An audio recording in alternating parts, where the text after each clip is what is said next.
Welcome back.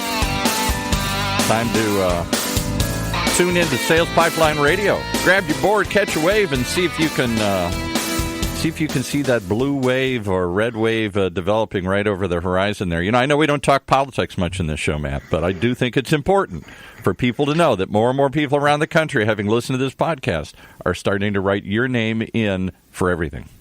Everything. That is a scary, scary notion, Paul. I think that is. We are clearly doing something wrong here. We think that is a good idea.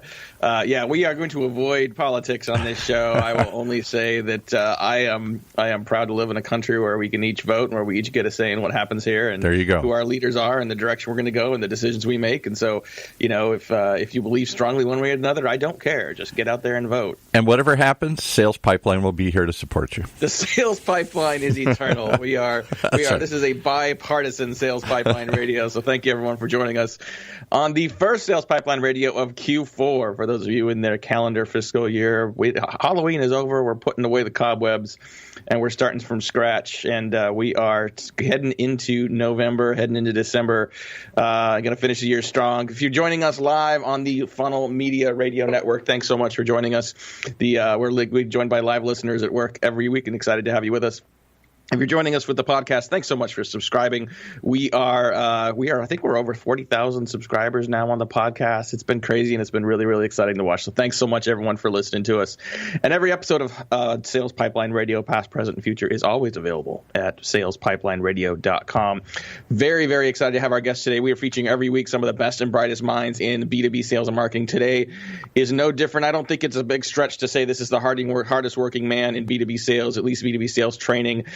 He is constantly on the road trading some of the largest organizations in the country. He is the author of 9 books, including this year's new book, Objections, The Art and Science of Getting Past No. I am honored and thrilled to have with us today Jeb Blount. Jeb, thanks so much for joining us. Thank you for having me on. And I need to say this straight out, Jeb for president. You can vote for me. I'll help you keep your pipeline full. That's fine. Jeb for president, he'll keep your pipeline full. That is literal and a metaphor. It counts for everything. I mean, think about this. I tell people all the time, like, life is a pipeline, right? You're looking for a spouse. You're looking for an apartment. Whatever it is, like, you treat it like a pipeline. It's a better way of thinking about things. So, Jeb, where in the wide world are you calling from today? Because I'm pretty sure it's not from home. I'm not at home. I'm working on my 10th book, and I'm holed up in a cabin overlooking the beautiful Lake Rayburn in northeast Georgia. That's not a bad way to do it. Well, there's so many different directions we could take this with you, but I want to make sure we talk about a few things that I know are near and dear to your heart. You have written, like I said, 9 books, several bestsellers specific to sales leadership, sales strategy. And I want to talk about the more recent book, Objections, because I think, as selling gets harder, as our prospects get busier, as it gets more difficult to get yes from prospects that in some cases need what you're selling but have a hard time getting out of their own way. Talk about why this book was so prescient to be your next book this year. Well, it's the one thing that everyone in sales faces is objections. Objections, maybe a better way of saying there's democracy in objections. If we want to continue on the voting process, I guess, conversation. But there's democracy there. Everybody faces them. You get objections when you prospect. You get objections when you ask for next steps. You get objections when you ask people to buy. And no one's immune. So it doesn't make a difference what you sell. It doesn't make a difference if you're short cycle, long cycle, if you're enterprise, if you're less complex. It doesn't make a difference if you're an SDR or you're an AE or you have a full desk. It doesn't matter. Every single person in sales is going to face objections. So it's important that you understand how to deal with them and get past them so that you can be successful in your role. And Jeb, when I was reading this book, I mean, clearly it's a great resource for sales professionals, business development professionals, but I had a hard time thinking of anybody in a professional environment that wouldn't benefit from this methodology. You're applying for a job, you're trying to get a raise, you're trying to sort of navigate a variety of professional obstacles. It seems like the methodologies in this book really do apply to a wide variety of people throughout the enterprise. I think it goes beyond that. I think it applies to people from all walks of life. If you take the first part of the book that really focuses on how do you deal with the rejection, how do you ask for things, how do you reduce resistance people that you're asking, how do you become rejection-proof? Take anything that you do. If you're a college kid and you're walking in trying to get your professor to improve your grade, you have to be able to ask people for things and deal with the potential of an objection or rejection.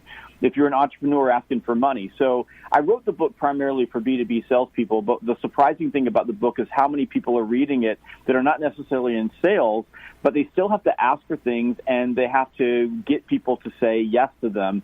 So I think that no matter where you are, these techniques work and they're important for you. And the back half of the book gets a little bit deeper into, how do you deal with objections, in particular in the sales process itself. Honored to have with us this week on Sales Pipeline Radio, Jeb Blount. He is the author of 9 books, including the new book, Objections. Literally catching him. He's off in the hinterlands working on book number 10. And you can check out more of Jeb. Talk about the hardest working man in sales and sales training. 9 books, Sales Gravy University. If you go to salesgravy.com, you can get a ton of great insights and great information from Jeb. You get his books, his articles, his videos. You can subscribe to get some of his latest training via email, just at salesgravy.com. And Jeb, I don't think I've actually ever asked you this question. Sales Gravy, I mean, it's a really cool brand, it's a fun brand, but where did Sales Gravy come from? Well, back in 2006 when I started the company, I was struggling to find a name, and the original name for my company was Sales Professionals Online, which was kind of lame and too long. So I started looking, and one day my family and I, we were on Captiva Island in South Florida, and we were having Thanksgiving dinner, and the waiter came by and poured gravy on my mashed potatoes, and it was in that moment that I was like, oh, my God, that's the perfect name, because I talk about it all the time. Like, if you keep your pipeline full, you get gravy. Like, things fall out of the sky that you didn't even expect. So I ran across the parking lot on Thanksgiving Day 2006. It was out in the middle of nowhere on Captiva Island, so I had to go to the front office, the front desk, and make the lady move off the computer so I could get online and register the name, because I was afraid that as I was thinking about it, someone else would get it. So that's how I got the name.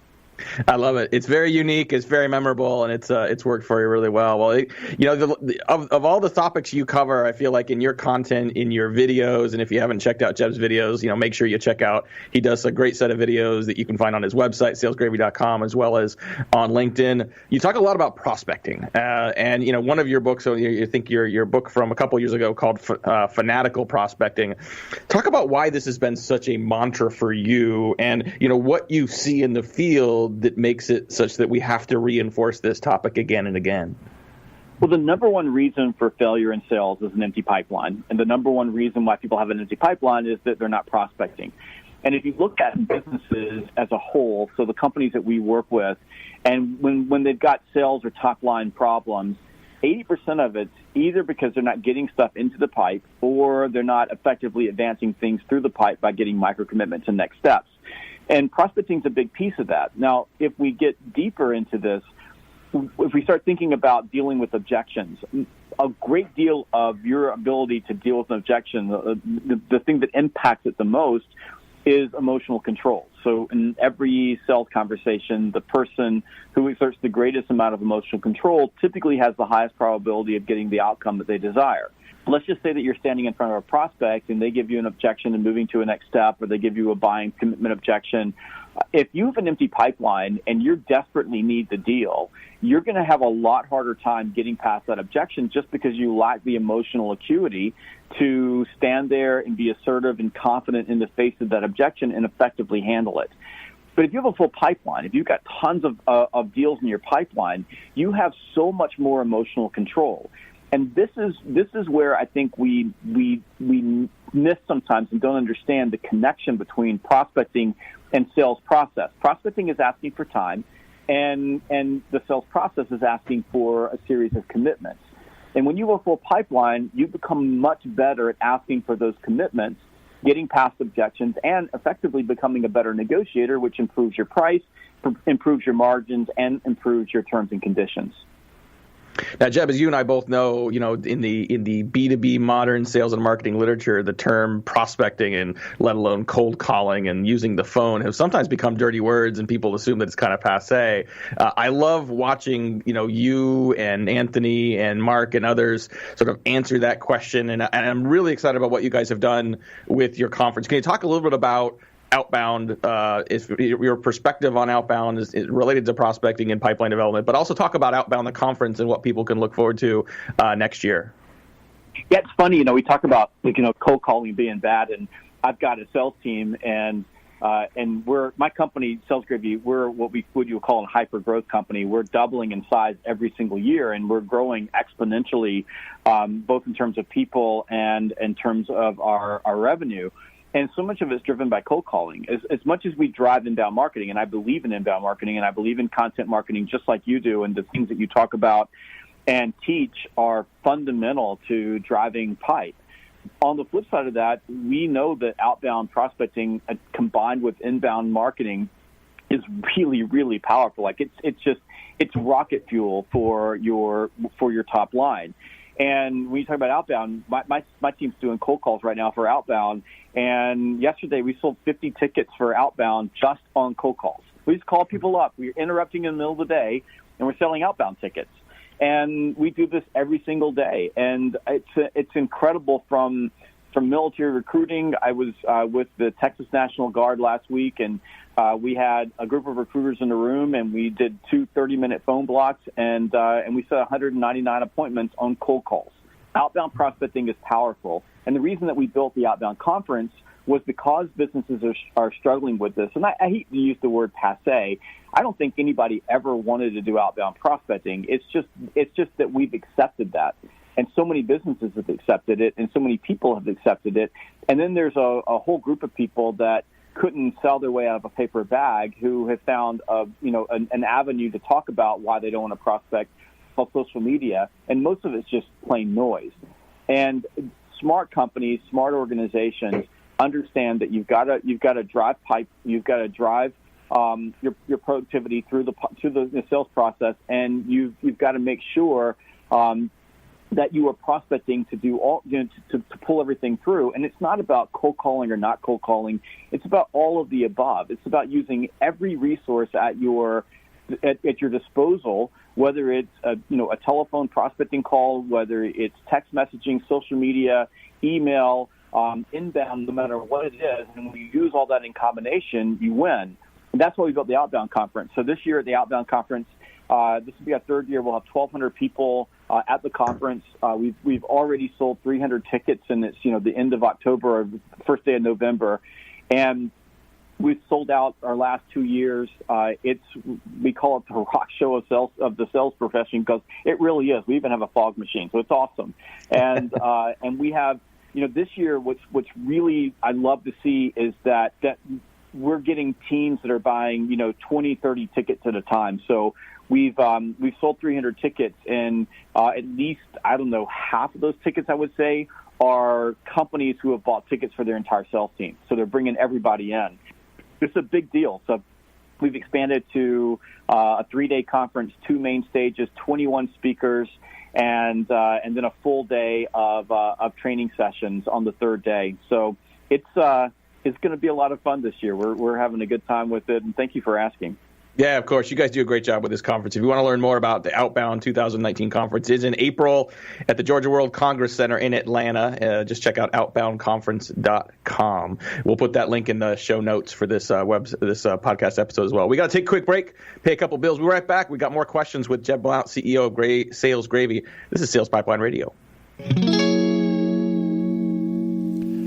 Are you tired of sending sales emails and wondering if anybody ever even opened them? Well, if so, you need a new service called Mail Tag. It's a Chrome browser extension for your Gmail that allows you to track your emails in real time. You receive alerts right away on your desktop as soon as your emails are read. And as a special thank you for being a listener of this podcast, we've teamed up with Mail Tag to provide you guys with special discount. Just use the promo code Heinz, Heinz, and you can get, you ready for this, 50% off for life. How's that for a political promise here? 50% off for life. be sure to check out mailtag.io. And remember, it's mailtag.io to start your completely free 14-day trial. Try it first. If you like it, put in the code, get 50% off for life. No credit card required. And if you can't remember all this and write it down quick enough, the link is always in the show notes. The way we do business is advancing faster than ever before. Yet amongst the disruptions, there's one pillar that stays standing through it all: the power of a relationship. Relationships are at the core of everything. So how are today's organizations developing, nurturing, and leveraging them to drive success? Download the new research report on the state of relationship marketing and learn how your team can bridge the gaps between relationships and revenue. Download your free report at HeinzMarketing.com. That's HEINZ marketing.com. And remember that as you listen to the second half of this interview with Matt and his guests, that a vote for these guys is a vote to make your sales pipeline great again. Just want to tell you that. So, make your sales pipeline great. I don't know what that comes out to in terms of an acronym, but I appreciate.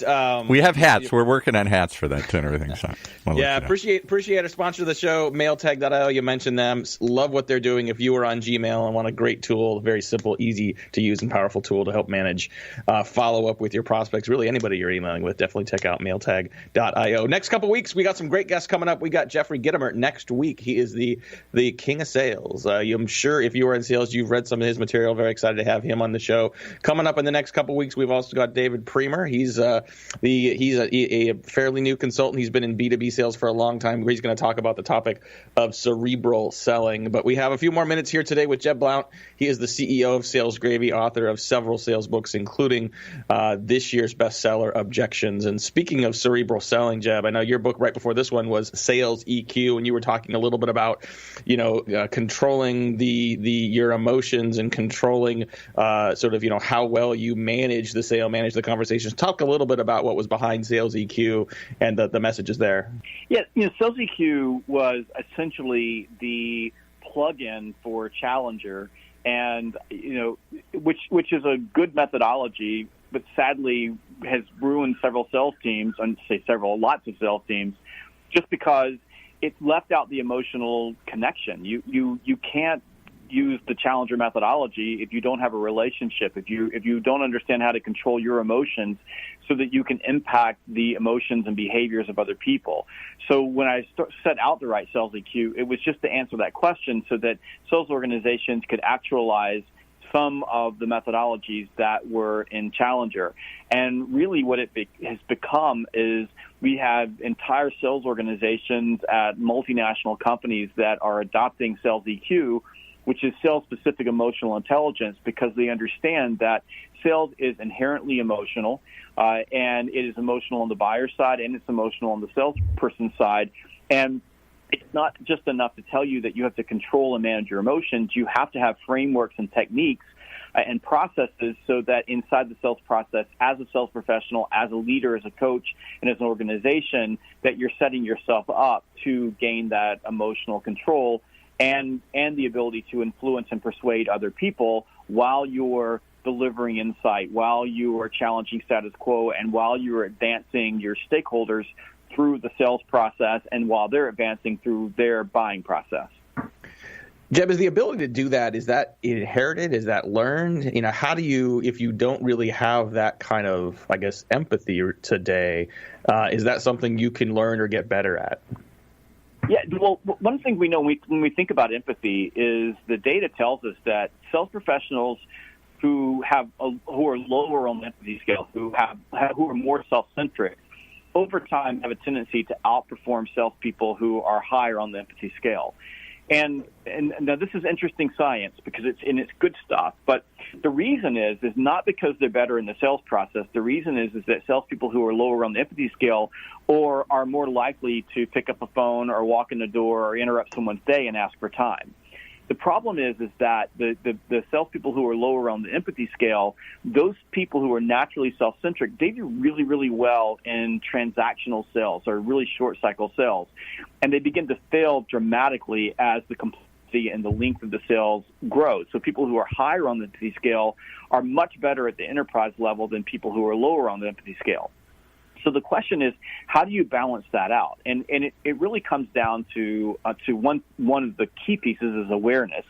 So it's helping people become aware of how they interact with the world, how they interact with people. Because if you are lower on the empathy scale, you can learn what we call dual process, which is the ability to step into your prospect's shoes and be empathetic, and at the same time not lose sight of the outcome that you're driving for that particular meeting. And if you're higher on the empathy scale, we can teach you how to be more outcome driven, so that at the end of meetings you're setting the next step, and you're able to set up appointments and do prospecting to fill up the pipeline. And this is emotional intelligence, but when we say sales specific, it's focused primarily on the relationship that you have between a seller and a buyer, not necessarily how emotional intelligence, say, applies to being a parent or being a leader. And we know that emotional intelligence is something that you can learn and something that you can grow. Now, that's not to say that there are people who should not be in the sales profession. There are. If you're a psychopath or you're super narcissistic, this may not be the right place for you. And if you are hyper empathic, in other words, if you can feel the vibration of trees, and if someone says boo, you run away, this may not be the right place for you. But most people are someplace inside that spectrum, and they absolutely can learn how to improve their emotional intelligence, either to be more outcome driven, so that they can influence the actions of other people. So when they make a request, they get the buyer to comply, or they can learn how to be more empathetic. In other words, listen a little better, step into their prospect's shoes, understand things from their perspective, and build solutions around those things. They can learn that if they are lower on the empathy scale. And we know this to be true because most people who are really good in sales, they got there because they learned it through coaches and teachers and people who helped them, and experience, which is one of the greatest teachers of emotional intelligence. I just don't want to wait 20 years for you to figure this out. I need to teach you quickly, which is why we have something called Sales EQ, and we teach people how to build and grow those skills and techniques and processes. Love it. Just have a few more minutes here with Jeb Blount, the CEO of Sales Gravy. So many great resources for you available for free at salesgravy.com. And I want to go back to the idea of the fanatical prospecting, because I actually I know a number of marketing leaders and demand gen folks that have read that book and see it as a great opportunity to improve skill set for salespeople, but also look at that and say, okay, what can we do as a marketing organization to support this behavior and activity for the sales team? What would your feedback or what would your recommendation be to marketing leaders, to demand generation leaders, to better enable the sales team to be more successful at prospecting?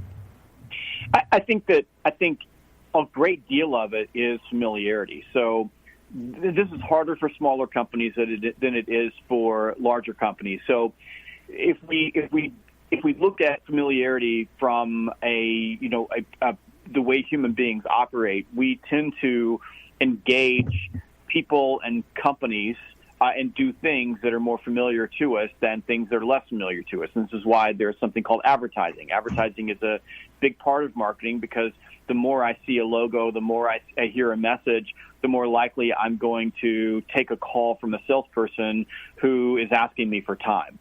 So the big thing for marketers is building familiarity. Now, that can be done in bulk.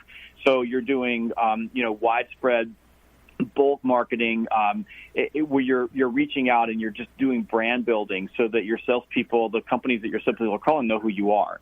And then when you get into more enterprise level sales, where you've got really big deals on the line, it's account-based marketing that the marketing organization is focusing on building familiarity and nurturing long-term relationships, so that the enterprise salespeople are opening up the doors for these complex deals at exactly the right time. So they're paying attention to window of opportunity. Then obviously with so much data today, and the ability of marketing to pull information out of the marketplace in ways that we couldn't even imagine 20 years ago, if marketers can provide the right type of insight, especially around when buying windows open, when there are trigger events that create an opportunity, you can get that information in front of their salespeople, can integrate that into the prospecting process, so that as we're building better lists and as we're using some of the really cool tools that are out in the marketplace today. Like one of my favorites is a company called Outreach. I love the tool. It's fantastic. If my marketing group can build the insight that they're getting into building better lists that we drop into a tool like Outreach that allows us to operationalize for basically fanatical prospecting. If we can do that, all of a sudden we're connecting marketing and sales in a way that is producing pipe. And clearly, we don't want to lose sight of content marketing and inbound marketing because an inbound lead is fantastic. Someone raises their hand and says, I want to learn more about you. That's the very best lead we can get, and we want all of those that marketing can possibly produce. Absolutely. Well, hey, we could do this forever, but we need to get on to the next show here on the Funnel Media Network. And Jeb, we got to let you get back to the hinterlands and finish book number 10. So thanks so much to our guest today, Jeb Blount. He's the CEO of Sales Gravy. Definitely check out salesgravy.com. All of his great books and free resources. Check out outboundconference.com. Highly recommend it if you are a sales professional. Join us next week. We got no more great guests coming up here to finish off 2018. You can check out all episodes, including this episode, on demand at salespipelineradio.com. For my great producer, Paul, this is Matt Heinz. Thanks for joining us for another week of Sales Pipeline Radio. You've been listening to Sales Pipeline Radio right here on the Funnel Radio Network, brought to you by Heinz Marketing. For network listeners like you.